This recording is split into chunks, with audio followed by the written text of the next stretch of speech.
ಸಾಯಂಕಾಲದ ಟೀ ಇಲ್ಲ ಅಂದ್ರೆ ಕಾಫಿ ಜೊತೆಗೆ ಈ ಚುರುಮುರಿ ಚೂಡ ಇದ್ರೆ ಅದ್ರ ಮಜಾನೇ ಬೇರೆ ಅಲ್ವಾ. ನಮಸ್ಕಾರ, ನಮ್ಮ ಚಾನಲ್ಗೆ ಎಲ್ಲರಿಗೂ ಸ್ವಾಗತ. ಇವತ್ತಿನ ರೆಸಿಪಿ ಏನಂದ್ರೆ ಉತ್ತರ ಕರ್ನಾಟಕದ ಸ್ಪೆಷಲ್ ಚುರುಮುರಿ ಚೂಡ. ಹಾಗೆ ಇದ್ರ ಜೊತೆಗೆ ಚುರುಮುರಿಯ ಬೆನಿಫಿಟ್ಸ್ ಕೂಡ ವಿಡಿಯೋ ಕೊನೆಯಲ್ಲಿ ತಿಳಿಸ್ಕೊಟ್ಟಿದ್ದೀನಿ. ತಪ್ಪದೆ ವಿಡಿಯೋನ ಕೊನೆವರೆಗೂ ನೋಡಿ. ಹಾಗಾದ್ರೆ ಬನ್ನಿ ಚುರುಮುರಿ ಚೂಡ ಹೇಗೆ ಮಾಡೋದು ಅಂತ ನೋಡ್ಕೊಂಡು ಬರೋಣ.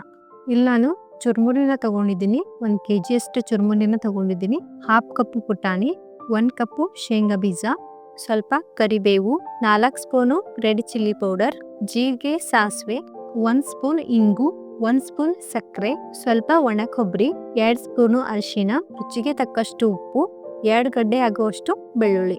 ಇವಾಗ ಗ್ಯಾಸ್ ಮೇಲೆ ಪ್ಯಾನ್ನ ಇಟ್ಟಿದ್ದೀನಿ. ಇದರಲ್ಲಿ ಎಣ್ಣೆ ಹಾಕೊಳ್ತಾ ಇದ್ದೀನಿ. ಎಣ್ಣೆ ಕಾದ್ಮೇಲೆ ಕರಿಬೇವನ್ನ ಹಾಕಿ ಇದನ್ನ ಫ್ರೈ ಮಾಡಬೇಕು. ಈ ರೀತಿಯಾಗಿ ಫ್ರೈ ಆದ್ಮೇಲೆ ಇದನ್ನ ತೆಗೆದು ಬಿಡಬೇಕು. ಇವಾಗ ಬೆಳ್ಳುಳ್ಳಿನ ಹಾಕ್ತಾ ಇದ್ದೀನಿ. ಬೆಳ್ಳುಳ್ಳಿ ಕೂಡ ಸರಿಯಾಗಿ ಫ್ರೈ ಆಗಬೇಕು, ಗೋಲ್ಡನ್ ಕಲರ್ ಬರೋವರೆಗೂ. ಈಗ ನೋಡಿ ಈ ರೀತಿಯಾಗಿ ಬಂದ್ಮೇಲೆ ಇದನ್ನ ತಕೊಂಡ್ಬಿಡ್ಬೇಕು. ಈಗ ನಾನಿಲ್ಲಿ ಒಣ ಕೊಬ್ಬರಿನ ಹಾಕೊಳ್ತಾ ಇದ್ದೀನಿ.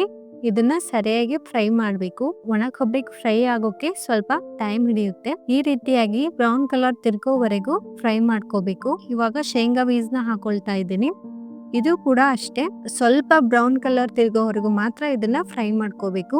ಜಾಸ್ತಿ ಮಾಡ್ಕೊಂಡ್ರೆ ಇದು ಹೊತ್ತೋಗುತ್ತೆ. ಇವಾಗ ಇದು ಫ್ರೈ ಆಗಿದೆ, ಇದನ್ನ ತೆಗಿತಾ ಇದ್ದೀನಿ. ಇವಾಗ ಪುಟಾಣಿನ ಹಾಕ್ತಾ ಇದ್ದೀನಿ. ಪುಟಾಣಿ ಕೂಡ ಅಷ್ಟೇ, ಪುಟಾಣಿ ಪೂರ್ತಿ ಬ್ರೌನ್ ಆಗೋವರೆಗೂ ಫ್ರೈ ಮಾಡ್ಕೋಬೇಡಿ, ಸ್ವಲ್ಪ ಆದ್ರೆ ಸಾಕು. ಈ ರೀತಿಯಾಗಿ ಇವಾಗ ಫ್ರೈ ಆಗಿದೆ, ಇದನ್ನ ತೆಗಿತಾ ಇದ್ದೀನಿ. ಈಗ ನಾನಿಲ್ಲಿ ಎಲ್ಲ ಫ್ರೈ ಮಾಡಿರುವಂತಹದ್ದೆಲ್ಲ ಮಸಾಲಿನ ಇದರಲ್ಲಿ ಹಾಕೊಳ್ತಾ ಇದ್ದೀನಿ. ಇದನ್ನ ಸರಿಯಾಗಿ ಮಿಕ್ಸ್ ಮಾಡ್ಕೋಬೇಕು. ಈ ರೀತಿಯಾಗಿ ಮಿಕ್ಸ್ ಮಾಡ್ಕೋಬೇಕು. ಇವಾಗ ಮತ್ತೆ ಪ್ಯಾನ್ ಅಲ್ಲಿ ಜೀರಿಗೆ, ಸಾಸಿವೆನ ಹಾಕೊಳ್ತಾ ಇದ್ದೀನಿ. ಸ್ವಲ್ಪ ಇಂಗಿನ ಹಾಕೊಳ್ತಾ ಇದ್ದೀನಿ. ಮತ್ತೆ ಸಕ್ಕರೆ ಹಾಕೊಳ್ತಾ ಇದ್ದೀನಿ. ಅರಿಶಿನ ಹಾಕ್ತಾ ಇದ್ದೀನಿ. ರೆಡ್ ಚಿಲ್ಲಿ ಪೌಡರ್ ಹಾಕ್ತಾ ಇದ್ದೀನಿ. ಮತ್ತೆ ರುಚಿಗೆ ತಕ್ಕಷ್ಟು ಉಪ್ಪನ್ನ ಹಾಕಿ ಇದನ್ನ 1 ನಿಮಿಷ ಫ್ರೈ ಮಾಡಿದ್ರೆ ಸಾಕು. ಜಾಸ್ತಿ ಮಾಡೋಕ್ ಹೋಗ್ಬೇಡಿ. ಗ್ಯಾಸ್ನ ಲೋ ಫ್ಲೇಮಲ್ಲೇ ಇಡಿ, ಹೈ ಫ್ಲೇಮಲ್ಲಿ ಇಡೋಕ್ ಹೋಗ್ಬೇಡಿ. ಇವಾಗ ಇದು ಫ್ರೈ ಆಗಿದೆ. ಇವಾಗ ಗ್ಯಾಸ್ನ ಬಂದ್ ಮಾಡ್ಕೊಳ್ತಾ ಇದ್ದೀನಿ. ಇವಾಗ ಚುರುಮುರಿಯಲ್ಲಿ ಈ ಒಗ್ಗರಣೆನ ಹಾಕ್ತಾ ಇದ್ದೀನಿ.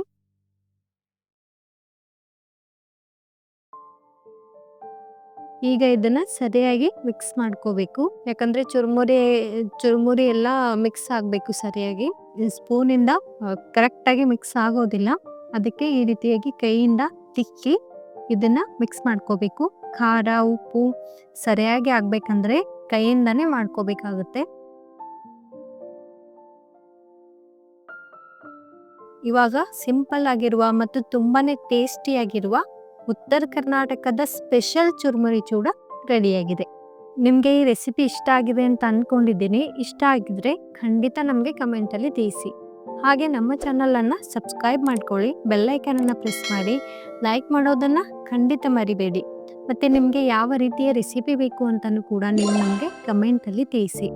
ಮತ್ತು ಇದ್ರ ಜೊತೆಗೆ ಚುರುಮುರಿ ಚೂಡ ಇಂದ ನಮ್ದು ಏನೇನೆಲ್ಲ ಬೆನಿಫಿಟ್ಸ್ ಇದೆ ಅಂತಂದರೆ, ಮಕ್ಕಳಿಗೆ ಇದು ತುಂಬಾ ಇಷ್ಟ ಆಗುತ್ತೆ. ಹಸಿವಾದಾಗ ತಕ್ಷಣ ತಯಾರಿಸೋಕೆ ಈಸಿ ಮತ್ತು ಕ್ವಿಕ್ ಸ್ನ್ಯಾಕ್ಸ್ ಆಗಿದೆ ಇದು. ಮತ್ತು ಚುರುಮುರಿ ಜೊತೆಗೆ ಹುರಿದ ಕಡಲೆ, ಶೇಂಗಾ ಹಾಕಿದ್ರೆ ಪ್ರೋಟೀನ್ ಕೂಡ ಸಿಗುತ್ತೆ ಇದರಿಂದ. ಶೇಂಗಾ ಬೀಜದಲ್ಲಿ ತುಂಬಾನೇ ಪ್ರೋಟೀನ್ ಇರುತ್ತೆ. ಚುರುಮುರಿ ಹುರಿದು ಮಾಡೋದ್ರಿಂದ ಆಯಿಲ್ ಫ್ರೀ ಸ್ನ್ಯಾಕ್ಸ್ ಆಗಿ ಬಾಡಿಗೆ ಸೇಫ್ ಆಗಿರುತ್ತೆ. ಮತ್ತು ಚುರುಮುರಿ ರೆಸಿಪಿ ಮಾಡ್ಕೊಂಡು ತಿಂದರೆ ಹೊಟ್ಟೆ ತುಂಬ ಭಾರ ಆಗೋದಿಲ್ಲ, ಲೈಟ್ ಆಗಿರುತ್ತೆ. ಮತ್ತು ಹಸಿವು ತಣಿಸುತ್ತೆ, ಆದರೆ ಭಾರವಾಗೋದಿಲ್ಲ. ಮತ್ತೆ ಟೇಸ್ಟಿ ಕೂಡ ಇರುತ್ತೆ. ಮತ್ತೆ ಇದರಲ್ಲಿ ಐರನ್, ಕಾರ್ಬೋಹೈಡ್ರೇಟ್ ಇರುತ್ತದೆ. ಇದು ಎನರ್ಜಿ ಕೊಡುತ್ತೆ ನಮ್ಮ ದೇಹಕ್ಕೆ. ಮತ್ತೆ ತಾಜಾ ತರಕಾರಿಗಳು, ನಿಂಬು ಮಸಾಲೆ ಹಾಕಿದ್ರೆ ವಿಟಮಿನ್ ಸಿ ಕೂಡ ಸಿಗುತ್ತದೆ. ಮತ್ತೆ ಇದು ಸಂಜೆ ಸ್ನ್ಯಾಕ್ಸ್ಗೆ ತುಂಬಾನೇ ಪರ್ಫೆಕ್ಟ್ ಆಗಿರುವ ರೆಸಿಪಿಯಾಗಿದೆ. ಮತ್ತೆ ಇನ್ನೊಂದೇನೆಂದ್ರೆ ಡಯಟ್ ಮಾಡೋರಿಗೆ ಈ ರೀತಿಯ ಸ್ನ್ಯಾಕ್ಸ್ ತುಂಬಾನೇ ಸೂಕ್ತವಾಗಿದೆ. ಅವರು ಚುರುಮುರಿ ಚೂಡ ಅಥವಾ ಚುರುಮುರಿ ರೆಸಿಪಿ, ಬೇರೆ ಬೇರೆ ರೀತಿಯ ರೆಸಿಪಿನ ಮಾಡ್ಕೊಂಡು ತಿನ್ಬೋದು. ಇದರಿಂದ ತೂಕ ಇಳಿಕೆಗೆ ಸಹಾಯ ಆಗುತ್ತೆ. ನಿಮಗೆ ಈ ವಿಡಿಯೋ ಇಷ್ಟ ಆಗಿದೆ ಅಂತ ಅಂದ್ಕೊಂಡಿದ್ದೀನಿ. ಇಷ್ಟ ಆಗಿದ್ರೆ ಖಂಡಿತ ಕಮೆಂಟಲ್ಲಿ ತಿಳಿಸಿ. ಮತ್ತೆ ರುಚಿಯಾದ ಅಡುಗೆಯೊಂದಿಗೆ ಮತ್ತೆ ಭೇಟಿಯಾಗೋಣ. ನಮಸ್ಕಾರ.